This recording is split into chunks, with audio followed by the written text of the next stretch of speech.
primary duties and responsibilities were to protect the health and safety of the people that use this courthouse.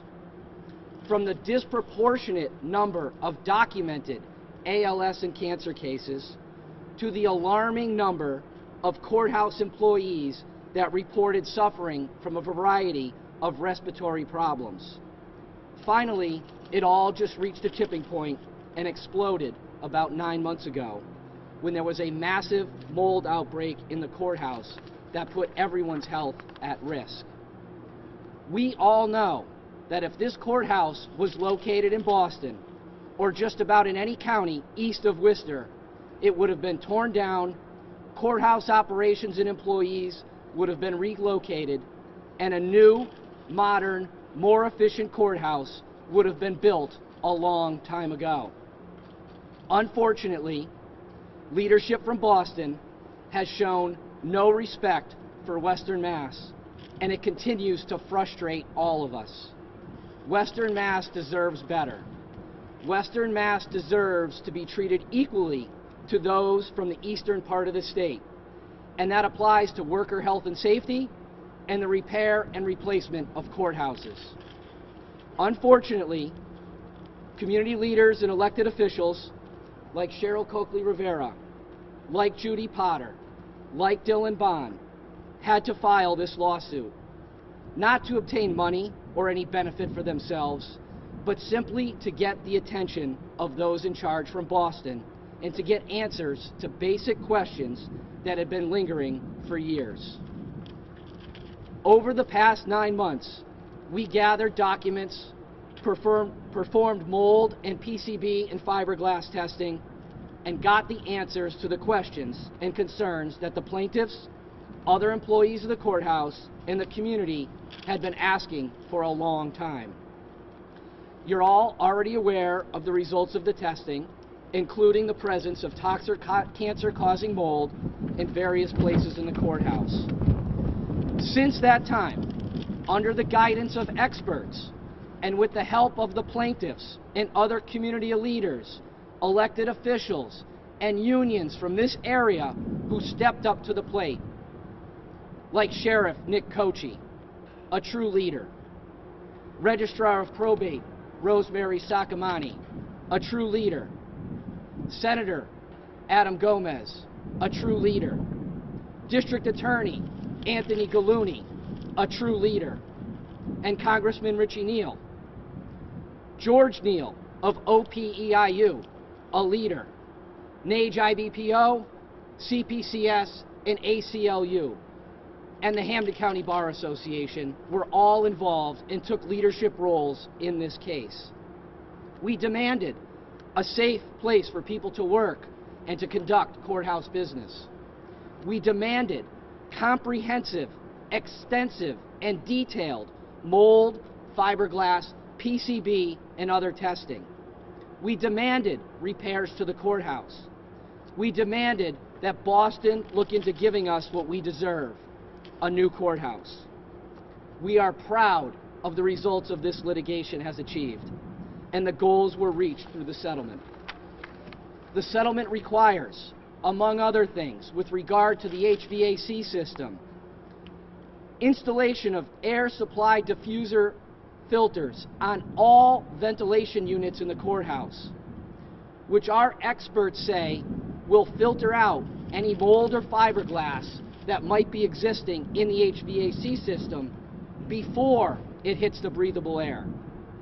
There's going to be remediation of the toxic cancer-causing mold that was found by our expert. They are going to be removing all fiberglass from the fan coil units in a safe manner so that people are not working in the area in which this is being removed. They are going to install numerous portable HEPA filters. They're going to be upgrading the quality of the filters that are in place now.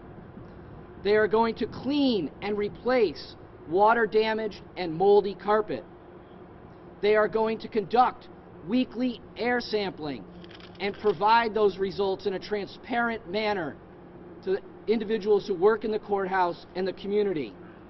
They are going to put in place an operations and management plan for mold and fiberglass. They are going to replace ceiling tiles that have been stained and water damaged and moldy and sitting up there for years. They are going to inspect and repair the roof. Exterior windows will be caulked when needed. They're going to continue with a dehumidification project. And they are going to train their employees on mold cleanup. Also, importantly, they are going to conduct a deep clean of the building with a third-party vendor that all parties agree upon. This courthouse will be closed from the Friday before the 4th of July all the way through and including the Tuesday after the 4th of July so that a third party can come in and do a deep clean of the entire building. And that means things like desks, keyboards, computers, light fixtures, windows, door handles, blinds, and railings. While the courthouse is closed, the people who work in this building will be paid. We are hoping that when they come back to work, that it will be a cathartic experience for them when they come back into this building and see how clean it is. There are many other things as part of this settlement, including the employees will get an opportunity to participate in an occupational health and assessment evaluation to look at whether any of the conditions that they have are related to this courthouse. There will be a feasibility study for a new courthouse here in Hampden County that is scheduled to be completed by June of 2023.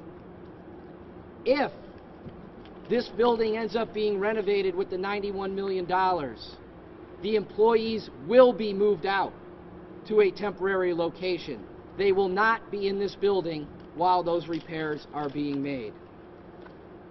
We will have a settlement coordinator to help to enforce all of the terms of this settlement, and it will be somebody that individuals in the courthouse can report to confidentially if they have any problems or concerns going forward.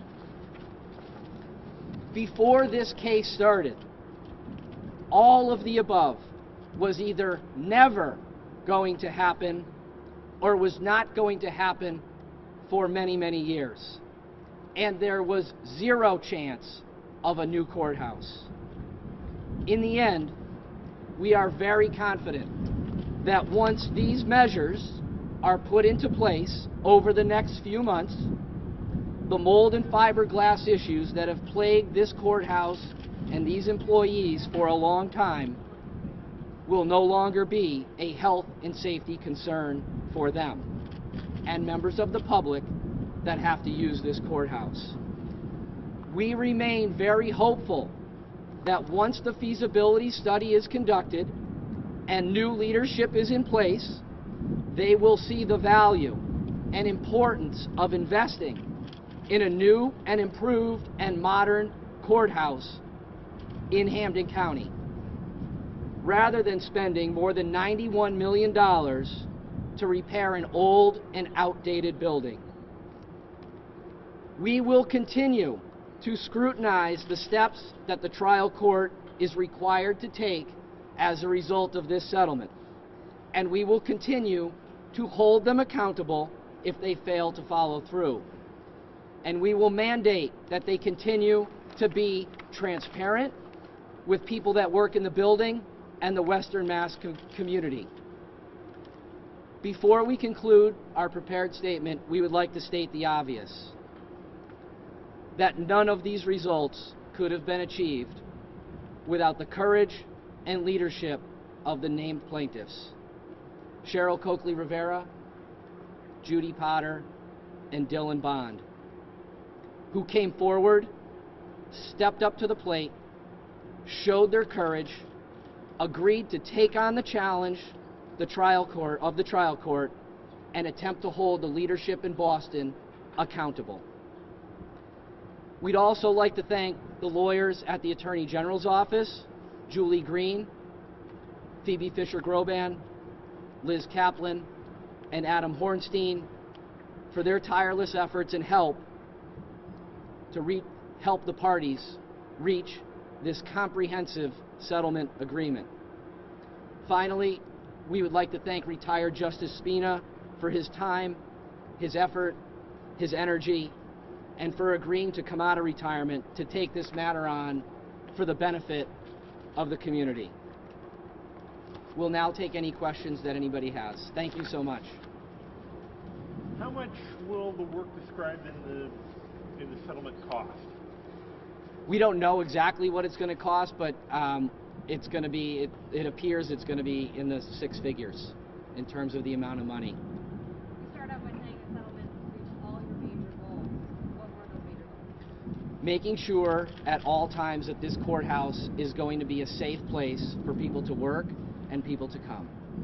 And when these measures are finally put into place, which is going to be happening over the next couple of months, once that is done, we are very confident that it will be safe with regard to the mold and fiberglass issues that were involved in this case for people to come, whether you be a juror, whether you be a litigant, whether you be a judge, whether you be a union employee in the building, it will then be safe for people to come. What does this mean in the interim when you have these cleaning procedures and everything taking place over the next 7 months? What does it mean to still in this building? Well, there are still concerns while these measures are being taken place. Our position hasn't changed that as of right now, today, the building is not a safe place for people to be. For the registry of deeds, for example, do we know, are they going to be continuing to do their work outside of this building? They're going to continue to be doing their work outside of the building as of now. I don't know what their plan is going to be after these measures are finally put in place, which we anticipate will be, we're optimistic that all of this will be done according to the settlement agreement by about Labor Day. Can you explain his feasibility study? What's the likelihood that such a massive will be worked? Well, the feasibility study is very comprehensive, and we're going to be involved. We're going to have say in who the vendor is going to be. We don't get to pick the vendor, but we're going to be involved in that process. So we feel very optimistic that once the feasibility study is conducted, it just makes common sense, right? Why would you want to put $91 or more million into an old building when you can put X millions of dollars? We don't know what that number is going to be, but unless that number is something like $500 million, it just doesn't make any practical sense. And we're optimistic that once that is done and people sit down at a table with the information, that they will make the right decision, which at the end of the day is to put a new courthouse here in Hampden County. Do you think that the building should be shut down in the time frame that we're waiting for these cleaning procedures and these repairs to be made? We've always thought that the building should be shut down while these things are going on. So that position, from our position, that hasn't changed. But these repairs that they've agreed to do in the time frame that they've agreed to do them will, at the end of the day, make this building safe. Is there any concern that there may be other conditions that are found as the cleaning process and the repair process goes along that may not make this building safe even after all the work is done? There's always concerns when you're going behind walls and you're doing additional repairs that things come up. But we have put into place through this settlement agreement an avenue for people to raise those concerns in a fair and efficient manner with the third-party settlement coordinator, and a place where people can go and report those things on a confidential basis. And if those things are reported, the procedure in place in the settlement agreement requires a mediation, requires a meeting of the parties to discuss the issues that are raised. Hopefully, through that process, those issues will be resolved, procedures will be put in place, and things will be fixed. If not, there is an avenue to come back to litigation. The settlement agreement that was released to the press this morning is missing a few signatures, but are you planning to have the trial court sign on to that? All signatures are on the document as of now, so we can get you a fully executed copy if you need it. In terms of the voluntary health assessment of current and former employees that is in this, can you talk a little bit about what all that entails and what the chief can talk about it? So the occupational health assessment is something that was recommended back in, I think, 2018 or 2019 by EH&E. It's very similar to an epidemiological study that we've been requesting.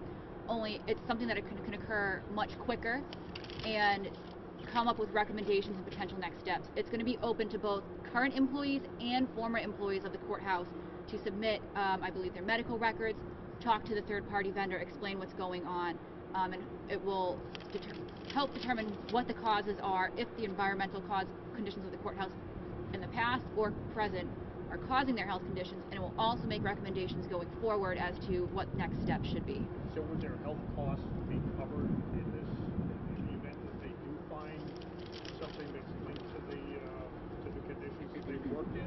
So this lawsuit was not your typical personal injury lawsuit. That is something that would probably be addressed down the road once those results are determined and we can get more information on it. I know that no one in the Tuesday case was named who had previous ALS cases, but was there any discussion about looking back on those cases and for those families at all? With the ones diagnosed with ALS, the cancer diagnosis? So they will be able to participate in the occupational health survey to help determine those causes. And again, based on that, we'll be doing further investigation as to what's going on. But I will say that all the families of the people who have come down with ALS, everyone that has, had cancer, they've all been crucial to providing the necessary information that we need to help show the danger of this case, and they've all been very cooperative with us throughout this lawsuit. So their families will be able to participate in health assessments if they like? Correct. There's also the issue of the auto exhaust on this right-hand side of the building. How does the settlement address that issue? Well, I think that's part of the air quality testing to make sure that there's no volatile organic compounds coming into the building, because that's really what the air quality testing is. So again, we'll be doing that on a weekly basis to make sure that the air quality in the courthouse is safe. And if there is an issue that comes up, we can immediately address that with the settlement coordinator. And there's a special provision to make it quicker than normal procedures. And when will people be moved around? Will people be moved around their work areas and that sort of thing? Is this going on? So for the fan coil unit fiberglass, which is the immediate issue that's been taking place over the past couple of weeks, we've negotiated an agreement where the employees who are in the specific areas which are identified in the settlement agreement, where the work is being done, can either work remotely or relocate to a different part of the courthouse where the fiberglass work is not being done, to make sure that they're not being exposed to whatever is coming out of those vents while the fiberglass is being removed. The new filtration system to prevent the mold and the fiberglass from coming out of the HVAC, it's actually quite simple. It's just literally filters over all of the air vents that just get screwed on. So it's not something where people are opening up the HVACs or going behind the walls to do it. The important thing though is if the trial court decides to renovate in 2 years as opposed to rebuild, and that's when they're going to go in and replace the entire HVAC system. At that point, people are going to be moved out of the courthouse, and they're not going to be renovating while employees are working in the courthouse. Employees will be moved out at that time, and they will be moved out before that renovation process begins. Is there anything the plaintiffs didn't get or had to give up on in the settlement that you wish you could have driven for?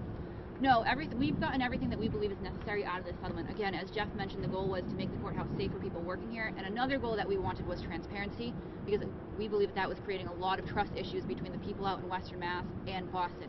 So the transparency issues that we have put into this settlement agreement will make sure that people know what is going on out here, and we won't be left in the dark any longer. Who will be doing, you said third-party vendor will be doing the cleaning.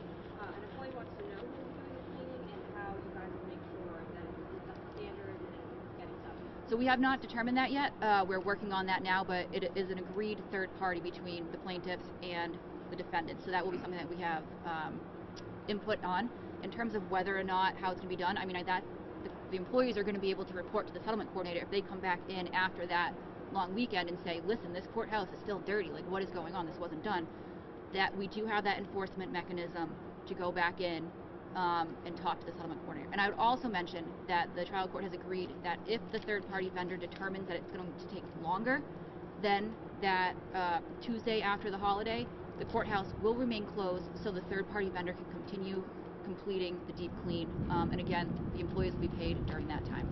Yeah, I mean, I think that was a really important question, because one of the things that came up through this litigation is, as Laura had mentioned, is the lack of transparency and the lack of trust that had developed over a period of years between people in Western Mass and Boston, and the trial court employees and the leadership in Boston. And what this agreement does is it's the starting process of rebuilding that trust. So it doesn't surprise me to hear, as we're standing here, that an employee already has a question about who's the vendor is going to be, and that's a trust issue.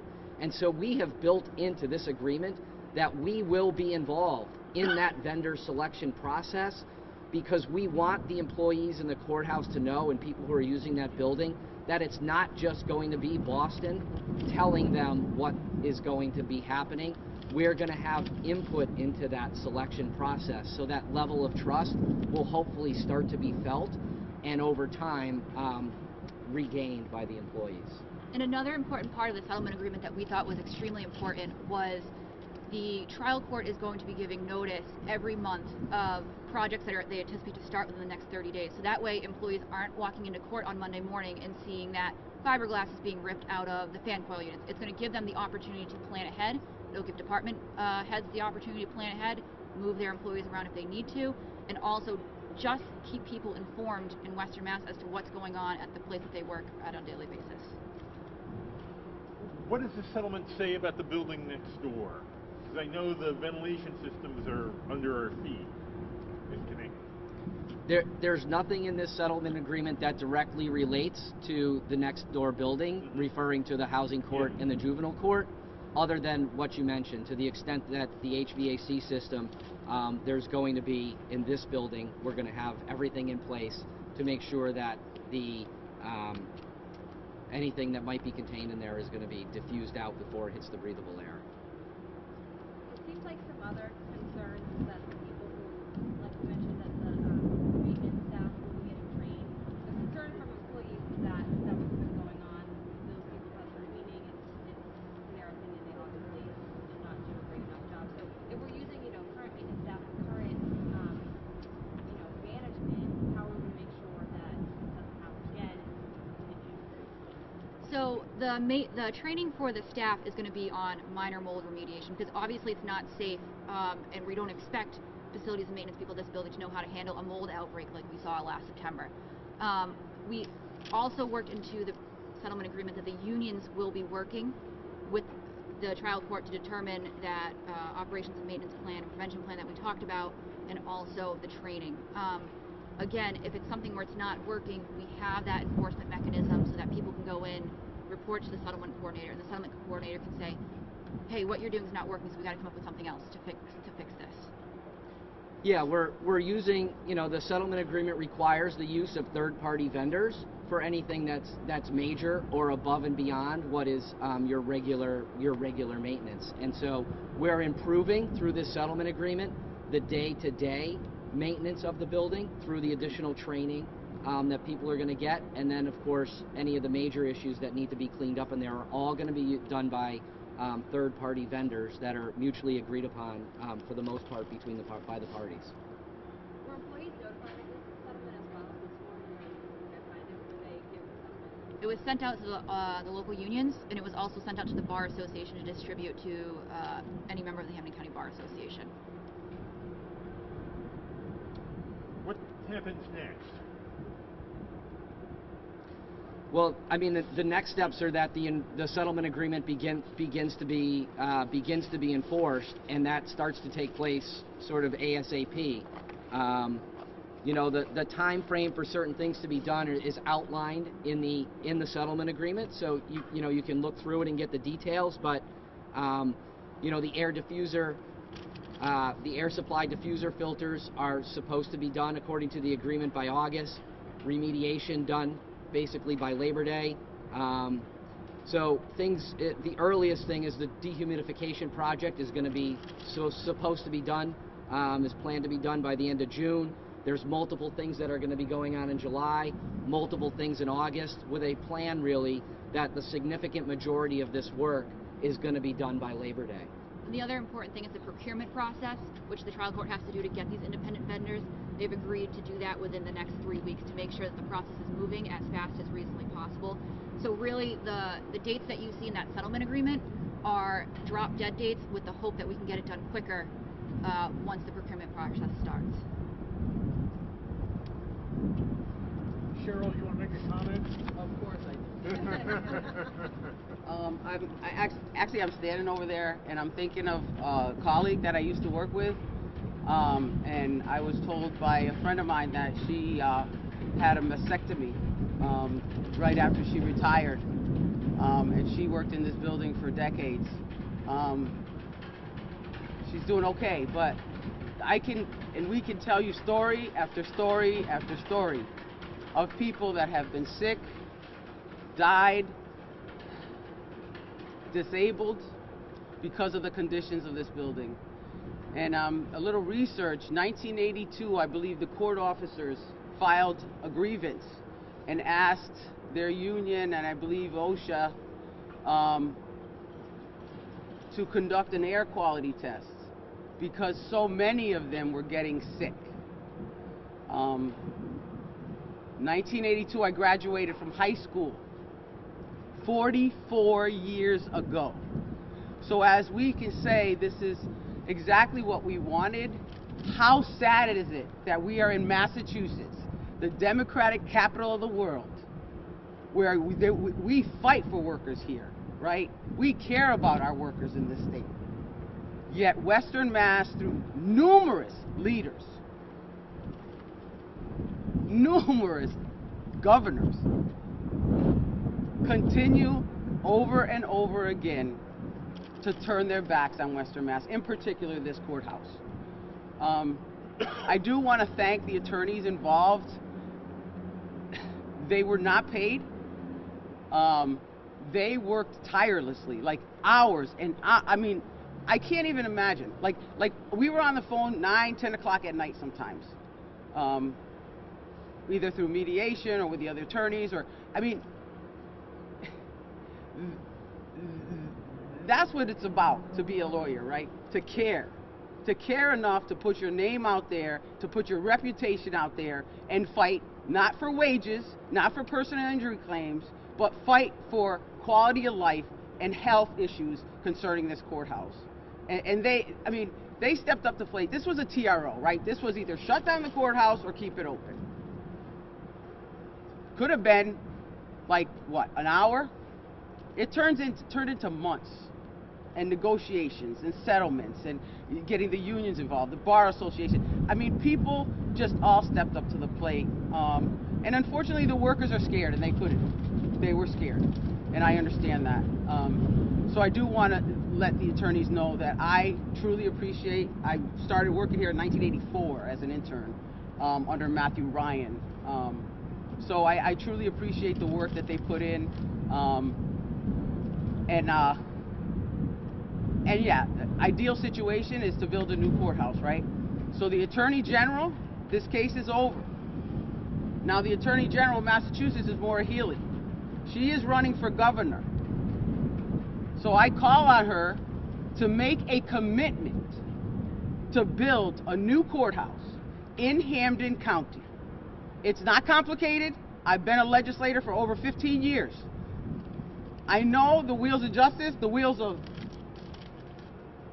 bonding and issues like development can be done decades or in days.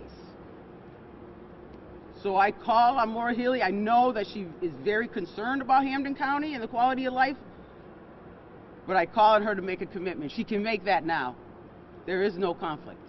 So I call on her to make a commitment to build a new courthouse, regardless of what the trial court says, because she doesn't need them. When and if she's governor, which I believe she will be governor. Do you plan to return to the courthouse once, let's say after Labor Day? Yes, yes. And obviously the air quality test will be conducted every week. We'd like to get back in here. Partial, full. We miss people. We miss our friends, our colleagues, and we had a beautiful office. It's a beautiful office. Unfortunately, it wasn't safe, and it wasn't safe for me to have anybody work here. And I feel for those that still have to work here. I really, really do. But my employees, I'm responsible for, and so obviously we're going to stay out until I feel it's safe. We do go in occasionally. to do some work, but we're going to stay out.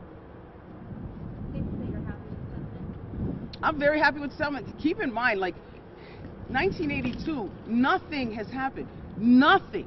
So go back 44 years. So absolutely nothing has happened. Everything that has happened is falling on deaf ears. The complaints, the filing, the this, the that. The only time, even with the mold in the building, keep in mind, there was mold everywhere. They kept it open. The only reason why they shut it down is because everybody was leaving. Other than that, they would have just, I mean, their answer to everything is Windex and pledge. That's their answer. Windex and pledge. We're good, thank you. So now, we file a lawsuit, right? So guess what? All of a sudden, from nothing wrong and just clean the windows to $100 million worth of problems. Like, how did we get there, right? How did we get there?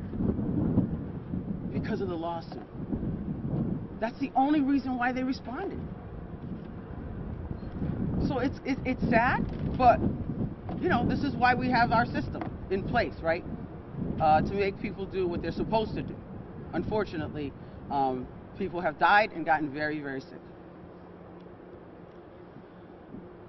Cheryl, if the registry of deeds is out of the building and ADA's office is out of the building, whose decision is it to get probation out of the building? So that would fall under the trial court. And so the difference is the DA, the district attorneys have their own budget.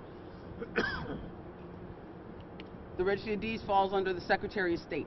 We do not fall under the trial court, even though I'm a trial court officer as a clerk of land court. Having said that, the trial court doesn't control us.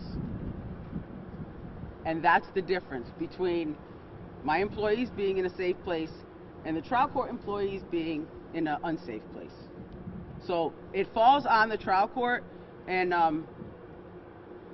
hopefully, and keep in mind, I cannot file another lawsuit regarding this, and my good friend Judy Potter, but there's 500 other employees in here that can. And I think if anything, we've empowered each other to stand with each other and to cry with each other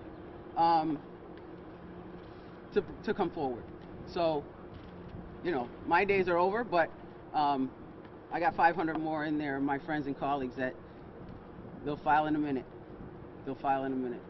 How difficult has it been on your office and the public who needs to do business with your office not being here and being in other locations in the county? Actually, the public has been very, very supportive.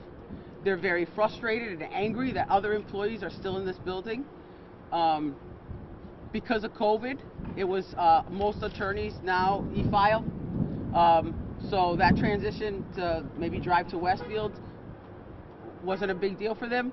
And in terms of anyone else that needed to file or ask questions, my staff will literally meet somebody on the street. We'll go to your house. I mean, we work for the people. And if you knew me as a state rep, you know I would do anything. Anything to make sure that, you know, we get the job done for the people, regardless of what that is. But the community, the lawyers, they've all been very supportive of our transition. Cheryl, they also said that they have location availability in multiple places, but Mayor Sarno never notified by anybody about any of these properties that we can go into. Yeah, I mean, I believe that there are numerous locations, maybe long-term temporary.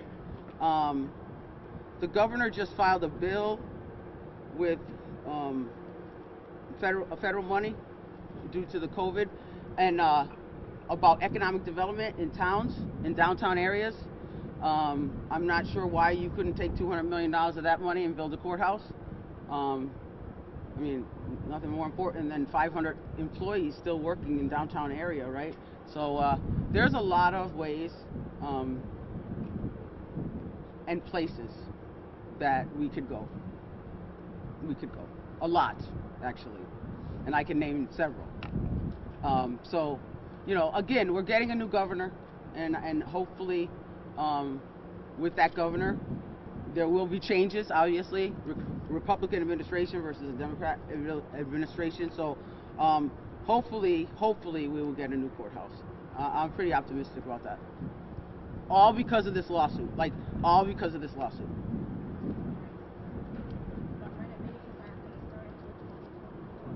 The major renovations, there will be some, okay? But the major ones, and keep in mind, they wanted to stay in the building while they clean the HVAC.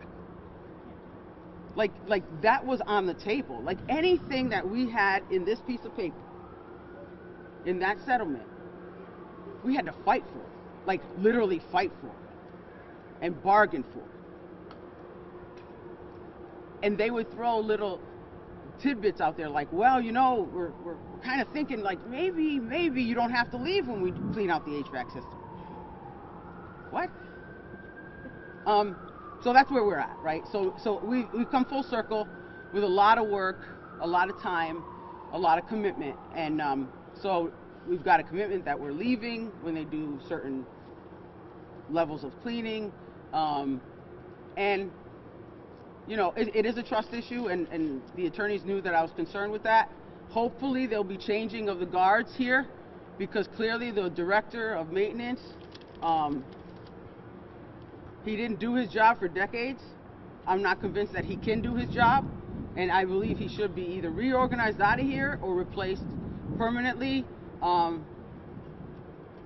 because there's no way that you can go from there's nothing wrong with the building to $100 million worth of problems overnight. Like somebody wasn't doing their job, right? And as long as they didn't report any problems to Boston was very happy with that. And then they didn't have to do any work here, right?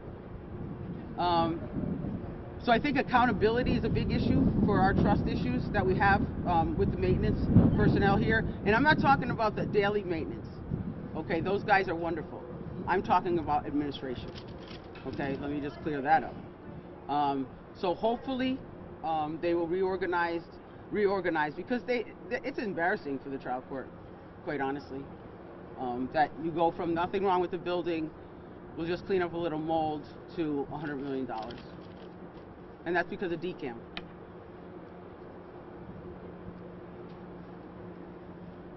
I ask one more question? You can ask whatever you want. I work for you. Why was that Benzinger report omitted? Okay, hold on a minute. The Benzinger. What's your question with the Benzinger? They had that single test that you guys had before, that you had them before for the courthouse, the Benzinger. So the Walter Benzinger, was our expert. So we hired him to come in and do the testing. Right. Why was that omitted why was it denied by the court? It was not denied by the court. Well, I'm not sure what you're. Because when I had read some of the trial court documents, they had said that specific report was denied by the judge to be discussed in the complaint. No, so if we had gone to trial, our expert would have been able to testify as to what he found in the courthouse and the general health issues associated with those specific types of mold. What he not was able to testify, which we were not going to have him testify to because we know he wasn't qualified, as to whether the mold was specifically causing health issues for the people in the courthouse, because he's not a doctor, so he's not actually qualified to testify about that. And we had an additional expert to testify to that particular issue. That this building should be considered a sick building, and that the number of ALS cases in this specific square footage was very significant when you look at numbers of ALS cases across the globe, actually. So. One more question to both of you. How is this settlement better than going alone? Or is it? What's that? It's an up or down vote. Close the building, keep it open. Yeah, this is better. We got through this result, we got much more than I think you could have ever really gotten at trial. I mean, all of the things that are included in that settlement agreement are not things that were part of this case. The part of this case was, as Cheryl just said, it's an up or down close the building. I mean, look at all of the things that are included in that settlement agreement that this community got and that these employees got that could not and would not have been ordered from the court, including the feasibility study, the air diffuser system put in there, the training and maintenance of the employees, the occupational health survey. So it is, as Cheryl said, as we've said, it achieved all of the goals of the lawsuit and more. So we're very happy with the result that we got in this case.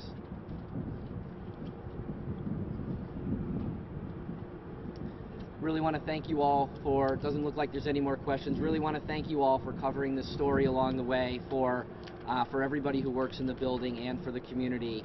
I know that everybody appreciates it. Thanks for coming out today.